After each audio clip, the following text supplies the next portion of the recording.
जय हिंद friends, welcome back to my channel. और हम बात करेंगे एसईओ एंट्री के बारे में। एसईओ एंट्री होती क्या है और इसके एज क्या होते हैं और क्राइटेरियाज क्या हैं, कौन इसके लिए अपेयर हो सकता है। तो एसईओ एंट्री का फुल फॉर्म है स्पेशल कमीशन ऑफिसर, पहली चीज़। और दूसरी चीज़ ये है कि जिन्होंने भी अपने चांस एसीसी में मिस कर दिया था ऑफिसर बनने के लिए, वो इस चांस को अवॉइड कर सकते हैं। इसके लिए जो एज क्राइटेरिया है, एज है 30 ईयर्स। मैंने एक वीडियो अपलोड किया था जिसमें मैंने 28 ईयर्स बताया था। ये 28 ईयर्स इनकरेक्ट है, एज इसकी अभी भी 30 ईयर्स है। ठीक है। इसके बाद उसमें मेरे बहुत सारे कमेंट मिले कि सर क्या अपग्रेडिंग कोर्स हमें क्लास चाहिए या क्या चीज़ें हैं। ठीक है, तो इसके ऊपर भी मैं आगे आपको बताऊंगा इसमें क्या चीज़ें हैं और क्या क्लासेस की रिक्वायरमेंट और क्या चीज़ें कैसे करनी है। अभी ये जो 30 ईयर्स का फंडा है, इस 30 ईयर का फंडा ये कि आप 30 के बाद अप्लाई कर सकते हैं कि आप उससे पहले भी अप्लाई कर सकते हैं। मैं इसको थोड़ा क्लियर करना चाहूँगा। अगर आप अप्लाई करते हो, जैसे कि अभी SEO 49 बीता है हमारा, SEO 49 अभी इसके सारे डॉक्यूमेंट्स वगैरह सबमिट हुए हैं। ठीक है, तो अगर SEO 49 में आपने अप्लाई किया है तो जिस समय आपके एग्ज़ाम्स कंप्लीट होते हैं, मतलब आपकी SSB हो जाती है, आपकी SSB के बाद आप जब ज्वाइन करते हो, जो आपकी ज्वाइनिंग डेट होगी उस दिन आपकी उम्र 30 ईयर्स हो जानी चाहिए। अगर 30 ईयर्स उस दिन नहीं होती तो आपके ऊपर डॉक्यूमेंटेशन वाली कार्रवाई हो सकती है। तो इसके लिए पहले से आप प्रिपेयर रहें और इस चीज़ों को फुलफ़िल करने के बाद ही फॉर्म डालना, नहीं तो इसके लिए बहुत बड़े हडल में आप फंस सकते हैं। ठीक है, तो ये हो गई पहली चीज़ जो एज से रिलेटेड थी, ये हो गई एज के रिलेटेड। अब इसके बाद चलते हैं हम अटेम्प्ट के ऊपर। ठीक है, कि आप कितने अटेम्प्ट दे सकते हो इसको। अभी जो अटेम्प्ट की कहानी है, इसमें आप 3 अटेम्प्ट दे सकते हो। ठीक है, 3 अटेम्प्ट्स आप ले सकते हो इसके लिए, और ये होती है साल में ट्वाइस अ ईयर। ठीक है, ट्वाइस अ ईयर ये होती है, सेम एसीसी की तरह साल में 2 बार होती है एग्ज़ाम। ठीक है, आपकी उम्र इसमें है 30 से लेके 35 साल। इस 30 से लेके 35 साल में आप 3 बार एग्ज़ाम को अटेंड कर सकते हो। अगर आपने परमिशन लिया है और आप SSB के लिए नहीं गए तो वो काउंटिंग में नहीं आती है। ठीक है, बट अगर आपने अटेंड किया है, आप स्क्रीन आउट ही हो, तो भी वो काउंटिंग में आ जाती है आपकी। ठीक है, तो आप टोटल 3 अटैम्प्ट हैं इसके अंदर, और साल मिल रहा है आपको 30 से 35 साल। अगर आप जो आपका फर्स्ट अटैम्प्ट है उसमें जिस दिन आप कोर्स ज्वाइन करें उस दिन तक आपकी उम्र 30 साल हो जानी चाहिए। ठीक है, अभी चलते हैं नेक्स्ट। अभी जो नेक्स्ट चीज़ है वो ये रही आपकी कि आपको अपग्रेडिंग कोर्स चाहिए कि नहीं चाहिए। ये जो अपग्रेडिंग कोर्स की कहानी है ना, ये अपग्रेडिंग कोर्स वाली जो इश्यूज़ हैं ये यूनिट वाइज डिपेंड करती हैं। हर यूनिट की अपनी अपनी पॉलिसी है। ठीक है, यूनिट में ट्रेड्स के ऊपर ही सारी चीज़ें डिपेंड करती हैं। तो ये आप अपने यूनिट में ट्रेनिंग ब्रांच से, अपने ट्रेनिंग क्लर्क से, तो जो भी चीज़ें इसके रिलेटेड हैं आप उनसे जाइए, वहाँ उनके पास SOPs पड़ी हैं, वो आपको इसके ऊपर वो चीज़ क्लियर कर देंगे। ठीक है, और ये रहा इसके अपग्रेडिंग कोर्स के बारे में। अब जैसा कि आगे देखना है कि भाई अब इसकी SSB का क्या तरीका है, SSB कब कब होती है साल में। ठीक है, तो बता दिया मैंने इसकी भाई SSB साल में 2 बार होती है। आपको इसके लिए क्या प्रोसीजर है, इसके लिए आपको अप्लाई करना पड़ेगा पहले अपनी यूनिट लेवल पे। यूनिट लेवल में आपके CO साहब के रिकमेंडेशन के बाद आपके हायर रैंक के ऊपर रिकमेंडेशन होती है। ये सारी चीज़ें मैं यहाँ नहीं बता सकता। अगर किसी को ये ज़्यादा जानना है तो इस व्हाट्सएप नंबर पे कांटेक्ट करें।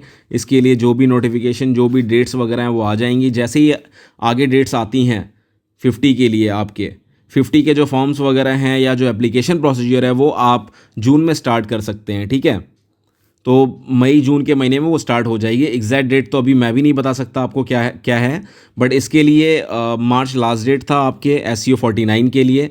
तो अगला वाला जून में स्टार्ट हो जाएगा, तो अगस्त तक मेरे हिसाब से लास्ट डेट होगा। ठीक है, बट एग्जैक्ट डेट का अभी मेरे पास इन्फॉर्मेशन नहीं है। जैसे ही वो आएगी मैं पक्का ये इन्फॉर्मेशन आपके लिए डाल दूंगा। ठीक है, आप टेलीग्राम चैनल को भी थोड़ा फॉलोअप करिए।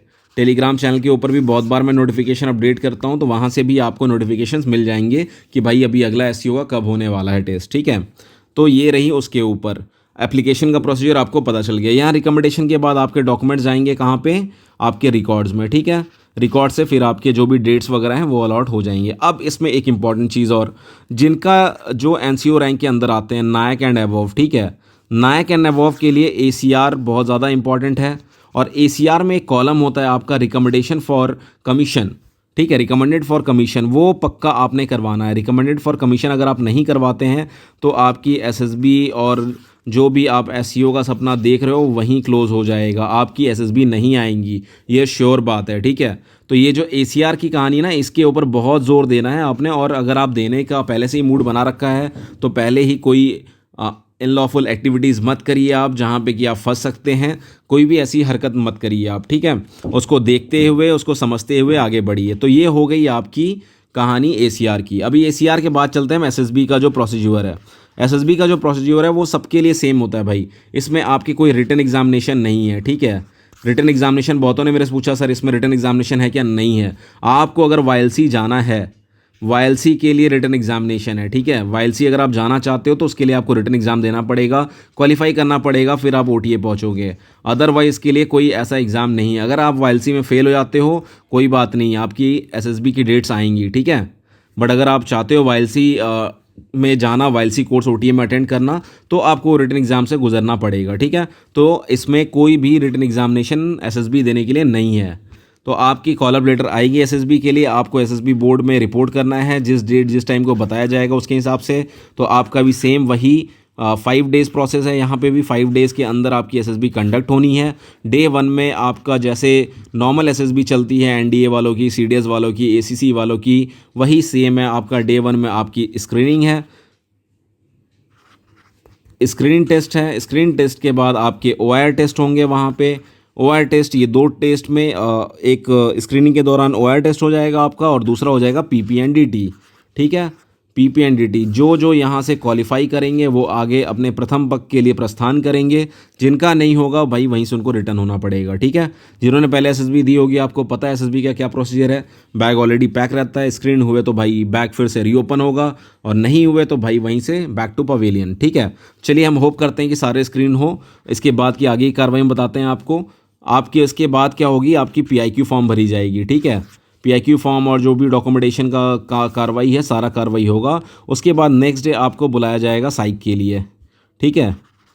जो साइकोलॉजी है वो अगले दिन आपकी साइकोलॉजी टेस्ट होगी। ये 2 घंटे का टेस्ट होता है, 2 आवर्स का। उस दिन हो सकता है आपका इंटरव्यू कंडक्ट किया जाए और नहीं भी हो सकता है इंटरव्यू उस दिन कंडक्ट, ठीक है।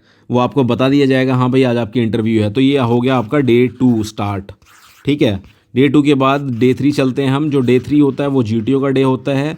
GTO डे 1, ठीक है। ये GTO डे 1 भी कहलाता है डे 3।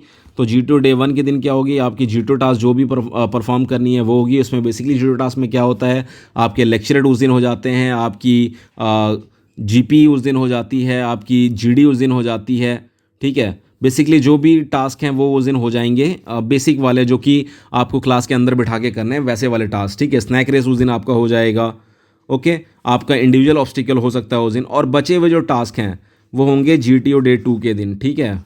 और आप आज भी 12:30-1 बजे तक आप फ्री हो जाते हैं, ठीक है। 13 बजे तक ज़्यादा से ज़्यादा 13 बजे तक आप फ्री हैं। 13 बजे के बाद आपकी हो सकता है इंटरव्यू हो, इंटरव्यू नहीं हो तो आप जा सकते हैं बाहर एक्सप्लोर करने के लिए।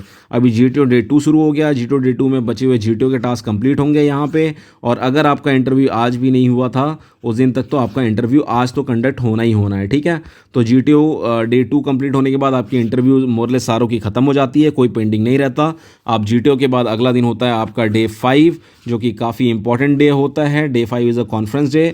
आपको आज पता चलेगा भाई कौन रिकमेंडेड है, कौन प्लस का सिंबल पहनने वाला है और कौन बैग उठा के घर जाने वाला है। तो ये है पूरी कहानी SEO की। इसके बाद 2 दिन का आपका मेडिकल है। अगर आप मेडिकल क्वालिफाई कर जाते हैं तो आप अगली कतार में आएंगे मेरिट के कतार में, ठीक है। अगला चीज़ है मेरिट आपका। अगर मेरिट बनता है तो you will get recommended. Finally आपको मौका मिलेगा OTA में ट्रेनिंग करने का। अगर नहीं होता है तो बहुत दुख की बात है, बट सबसे बड़ी बात है कि लर्न करना, चीज़ें सीखनी है, हमें लगातार चीज़ें सीखनी है, चीज़ों पे कभी ड्रॉप नहीं करना है। और अगर किसी को SSB के रिगार्डिंग कोई क्लास चाहिए तो इस नंबर पे कांटेक्ट कर सकते हैं। यहाँ पे डिफेंस एस्पिरेंट के लिए क्लासेस चलाई जाती हैं काफ़ी फीजिबल रेट में, और काफ़ी हेल्पफुल क्लास है। वो आपको काफ़ी हेल्प करेगी चीज़ों को टैकल करने में।